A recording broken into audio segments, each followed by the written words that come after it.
like I'm getting a lot of requests to mentor right now. So I got to build something so that they can get mentoring without me talking to them, because I don't deal with average people. That's a really high, that takes a lot of time. It takes a lot of time, and I don't deal with average people. Yeah. Because what makes someone average though? For someone that's listening, it's like, man, I need Jake as a mentor. yeah, like I tell people, like I'm willing to do anything it takes to win. Like, what time do we start this interview? Yeah. Started at 6 o'clock. 6 o'clock. Okay, we did that because I got to go to work. Yeah. And you wanted to do it at 11 o'clock. Okay, that's great, but I can't do it at 11 o'clock. No, hey, for the record, I want to do it at 9. 9. Okay, I can't do it. But yeah, like I got a board meeting. Gone. I got a board meeting at 11:30. Back up again. Yeah, so it's like, okay, I want to do this. When can I do it? Well, I can squeeze it in them 2 hours before the kids get up. Like, I'm still gonna go home, pick up the kids, take them to school. Yeah. But that's just how it is. I'm gonna do whatever it takes to win. Right? Like I tell people, like I studied for the SAT 4 hours a day for 9 months straight, trying to get I was trying to qualify for an ROTC scholarship, and I couldn't do it. Like I kept getting I cheated on the SAT. One test, I took English the whole time. I wasn't really cheating. I didn't do any math, and I got a 420 on the English. I was so excited, but I needed a 450. I took the SAT 11 times. Jesus. I couldn't do it. Yeah. You know, I don't know. I get frustrated just like you because I don't think people know what it takes. So for me, I mean, it's the same thing. When we were meeting up, I was like, so I had found your show, Dude, You're Screwed. Mm-hmm. It came up on Prime. I was watching the show alone a little while ago, and they were like, hey, you might like this one too. Yeah. And I saw, actually, it's funny, I was watching that when we were like in Washington, I think, just a while ago. And then I'm scrolling through, I'm looking for my next podcast guest, and I always go to a location. So I'm just like, who's in Champaign? And then something you had posted popped up, and I was like, there's no way that's the same dude from that show that I just watched. Yeah. And so for me, then I saw, all right, if this dude even takes the time to respond to me, then I can make this happen. And I'll be where he wants to be, when he wants to be there. I'm going to bring the camera set up. Like, we're going to do this whole thing right. People don't understand that there are steps in there. I've spent like 2 days running all over town, tables and getting 100% right. You know what I mean? Yeah. Because I know that that's what it takes, and I get scrappy with it. Yeah. Not everybody will get scrappy anymore. They just think if it's not laid out right in front of them, it's not worth doing. Must not be worth doing. Most people won't get scrappy, right? Most people won't do it. That's why. I'm gonna tell you this incredible deal I got going on, man. So I'm super accessible, right up until I'm not. Right? Like right up until you show me that you're not worthy of my time, then I cut you off, right? Like I just, look, do this, come back and see me, okay? So I've mentored, I probably got 150 direct mentees that are murdering it. Like we got a CO of a nuclear submarine, we got the #1 SEAL intelligence officer in the Navy, I got the number 3 or 4 person at PEMCO, the largest conglomeration of money in the world.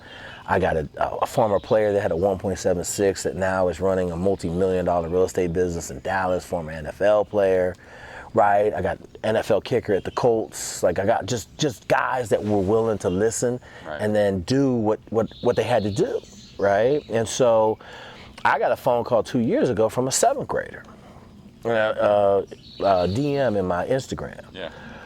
And so I respond to everything. Period. But I got a rule. If you under 16, I'm not gonna talk to you without your parents. Right. And it's funny because I got caught the other day. I got on the call. I said, "How old are you?" He's like, "I'm 15." I said, "Listen, man, I can't talk to you. If you ain't over 16, I'm not gonna talk to you without your parents present."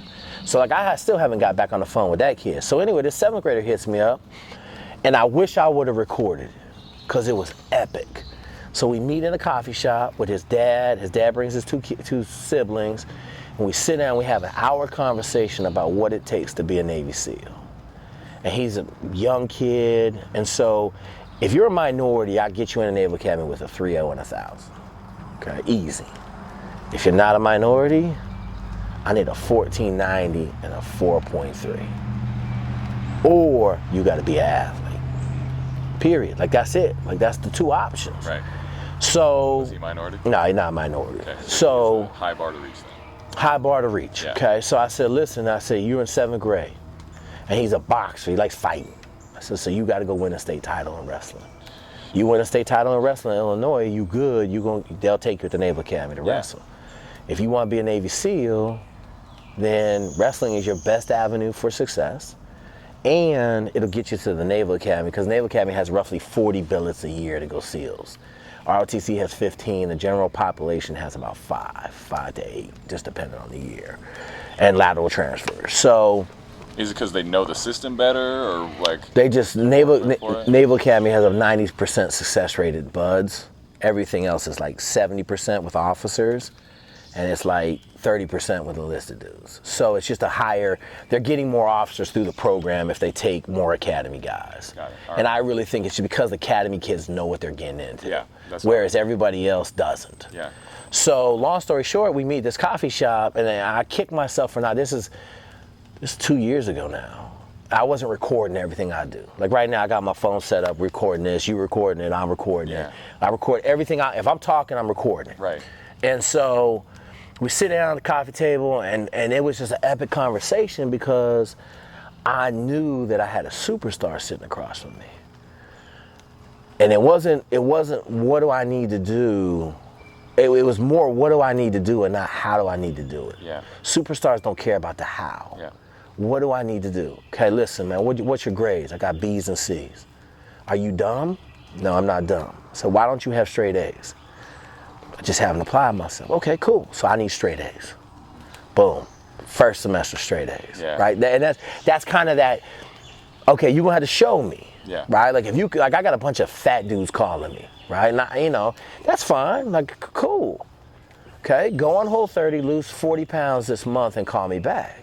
Who want to go and be SEALs? Is that No, they some do, right? Some, but just generally guys want to get better. I think people are just looking for inspiration everywhere they can find it. The thing is, it's everywhere. It's There's everywhere. So much motivation. There's so much inspiration. Mm-hmm. We have the internet. It's full. You can go find any of your videos, any of anyone's videos. So, at what point do you just need more and more and more inspiration? That's what I wonder, because I just think people just sit there and they're just waiting for something to. Yeah, everybody wants to hand it to them. It's just, yeah. Right? Like, so it comes back to, like, so dude called me, hey man, you go lose the 40 pounds on Whole30 in a month. When you lose 40 pounds, call me back. I don't ever get the call back, right? Because they won't go do Whole30. So anyway, my young dude, so he killing it, first semester, gets into wrestling, does okay, gets thumped, 7th grade, 8th grade wrestling.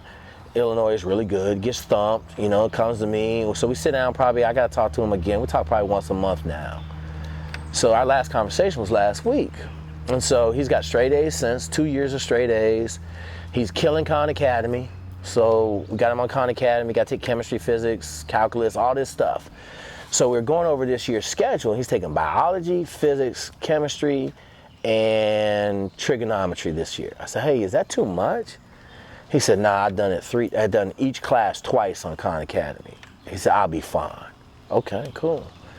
So then we're talking about boom, boom, and he goes, hey, I don't know if you're gonna like this, so he's got massive capabilities, and what you find in massively capable people is they tend to do a lot of stuff, and they lose focus sometimes. Yeah. So I've been that same way my whole life. yeah, It's same thing. You gotta like buckle down. Yeah. So he goes, hey, I'm gonna get this bachelor's degree. I said, in what? He's like, in accounting. I was like, dude, what are you gonna get a bachelor's degree in accounting for? Like, it's not gonna help you. And he goes, I know, but it'll be a bachelor's degree. It'll help me get in the Naval Academy. So I'm thinking he's gonna take classes and all this stuff. And he goes, nah. He's like, they got this program out there where you gotta take 40 tests, and they'll give you a bachelor's degree in accounting. I said, So how long do you think it's gonna take him banging it out? He goes, oh man. He said, I'll be done in 2 months.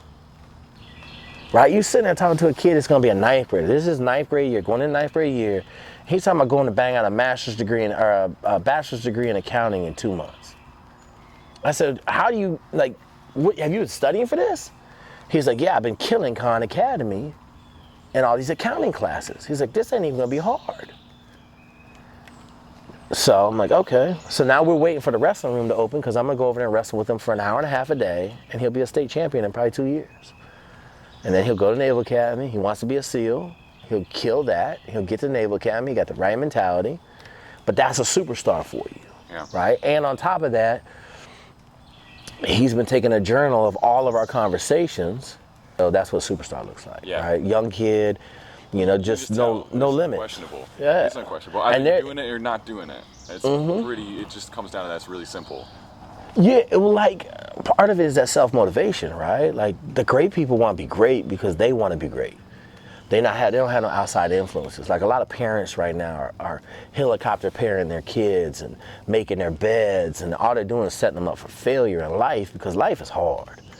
It ain't easy. You guys driving around the country in a Winnebago trailer, RV, you're married. Like, it's tough, right? Like, you're running a business. Now, granted, your business is mobile, but at the end of the day, you got hardships. I do hard stuff because hard stuff is what changes me the fastest. So, there was like a period of time where, okay, so after college, we lived in Andrew's parents' basement. We lived there for 2 years while we started the business, basically. And I was just doing as much work as I could do. But that was good at the time because I was young enough that I didn't need to sleep very often. I didn't even have to take care of myself at that point, really, because I could just work. But then you start to get to the point where you're like, I need to maybe take care of myself. But that's the same time that the business starts taking off, and you realize I can have people help me now. I can have a team help me. We moved to Denver, and we lived there for 2 years. And just because that moved, just because we moved so far away from family, we were in charge of ourselves. 2 years, make it work. I didn't know a single person, and doing that changed me, to a certain multiplier. As soon as we got on the road, and we've been doing it for a year now and have no intention of stopping anytime soon, every month I'm changing the amount that I was changing in Denver in 2 years. Because the more hardship we have, the more it's like, we got to plan this. We got to figure out where we're going to stay, what we're going to do. I got to line up this, shoot with this client. We got to get over there. We're going to drive, 10-hour days. We just did Seattle to Charleston in a matter of a few days. Oh, That's yeah. a serious drive. And at the end of it, but you're different. You're different every time because you've just done this thing that's hard, and you're like, well, and it makes the world smaller because it's like anything's possible. We literally just went across the country. So when someone calls me and they're across the country and they have, a gig for us, it's like, yeah, I've done that.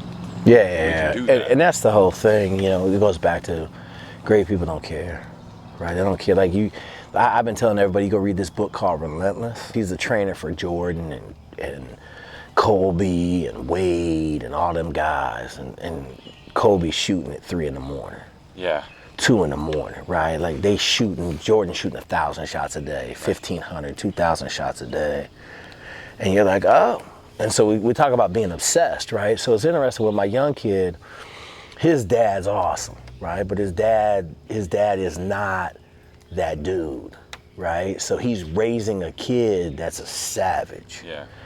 And it's funny because we have conversations on the side. So young dude goes for a run. His dad kind of gets a little worried. It's been like an hour and a half. So he comes back, he goes, Dad, I ran 14 miles. Okay. This is the 9th grader? Yeah, ninth grade, right? So Yeah. Dad's like, what are you doing? Like, and so he calls me, he said, Jake, talk to him. He ran 14 miles. I said, that's good. He goes, what? I said, he's testing his limits. Yeah. Right? We're pushing our limits. Like, that's all it is. Like, with savages, it's about the limit, right? Like, how far can I go? And I said, you got 9th grader running 14 miles. Don't worry about it. Now, if he starts running 14 miles every day, we got a problem. Yeah, he's going to hurt himself. But once in a while ain't bad. Yeah. And so it was interesting because his dad was like, oh, I didn't think about it that I way. mean, it